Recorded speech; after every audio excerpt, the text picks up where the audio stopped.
apa saya nak kongsi lah satu kisah. Mak saya dia kena kanser pada tahun 2023 tak silap. Kalau tak silap saya, okey betul awal tahun 2023 di mana dia dapat stage 2 kanser, breast cancer lah, stage 2. And then rawatan tu disusuli dengan macam biasa kemoterapi apa-apa semua, dan ditakdirkan dia punya breast cancer tu terpaksa dibuang. Dan akhirnya awal tahun 2024 lepas buat PET scan, mak saya terkejut lah sebab kanser tu dah beralih. Kanser dekat breast tu dah tak ada sebab dah buang, tapi dia dah beralih pergi ke bahagian paru-paru. So masa pergi ke paru-paru tu kena stage 4, terus pergi stage 4. Memang masa sangat down lah. Waktu tu saya tak kena genotrika lah sebab saya pun tak ambil lagi kan.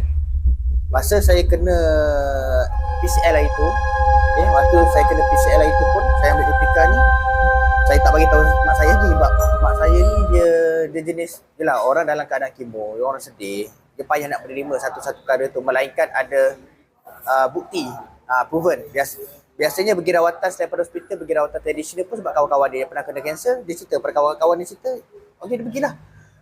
Jadi dipendekkan cerita, dia dah pergi macam-macam sampaikan bila buat PET scan kali terakhir tu, dia punya kanser tu dah pergi ke jantung dan dia punya paru-paru tu dah jadi berair, dah terlalu banyak air. Tapi tak kena pembedahan lagi. So mak saya sangat down lah. Sampaikan doktor kata, okey Puan Zura, kali ni Puan kena ambil satu dos kemoterapi, satu dos yang lebih kuat sikit. Satu botol 18,000. Sekali ambil 4 botol. Besarnya, tapi sekali ambil 4 botol. So daripada situ mak saya nak tak nak hospital, follow lah, terima lah. So dia beritahu saya kata saya tak nak pergi dah mana-mana rawatan luar apa semua, tak nak. Kita sebagai anak, kita tengok mak kita lepas kena kemo dia akan penat tau. Orang kemo ni biasa kena dia akan penat. Kena dia akan penat, panas, rambut pun gugur apa semua, dia akan lemah. And then hari tu saya terdetik nak try bagi mak saya genotrika. Tak tahu macam tu, macam tak apalah aku nak belanja lah mak aku.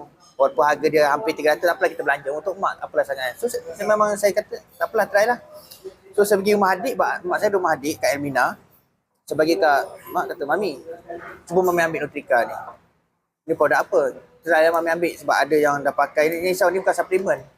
Ni functional food, try dia. InsyaAllah tak ada kesan-kesan kesan-kesan negatif lah terhadap benda ni. Tak ada side effect lah orang kata. Apa mak saya ambil lah. Saya tak extra banyak lah kan. Dia kena 2 tahun. Kena 2 tahun kanser pun payah nak baik. So saya memang tak expect besar pun genotrika ni. Tapi sangat mengejutkan. Seminggu lepas mak saya ambil, dia call saya. Satu minggu selepas mak saya ambil genotrika 1 sachet sehari.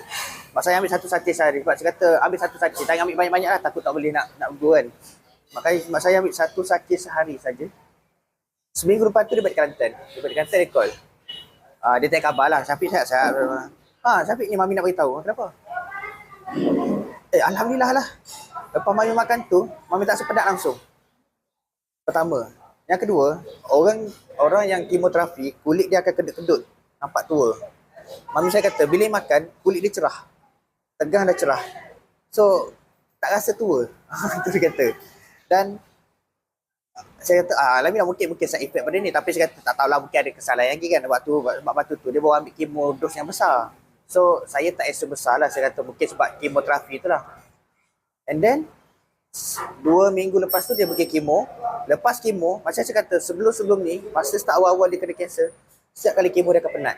Tapi lepas yang ambil genotrika, lepas kemo dia boleh buat aktiviti macam biasa. Paling tidak dia tak ada terbaring lemah, dia boleh buat, boleh bercakap, boleh duduk. Kalau tidak dulu terbaring lemah, memang tak bermaya. So start pada tu mak saya kata apa? Dia bagi tahu daddy saja, abang, saya tak nak dah pergi mana-mana tempat, mana-mana rawatan, orang sana ke orang sini promote, tak nak dah. Cukup ambil genotrika dengan pergi hospital. So, nak tahu result yang paling kemuncak dia adalah bulan 8 ni, PET scan. Kita tengok macam mana kesan kanser tu. Kalau betul kanser tu tak aktif, saya boleh kata genotrika is the best lah. Betul tak? Betul.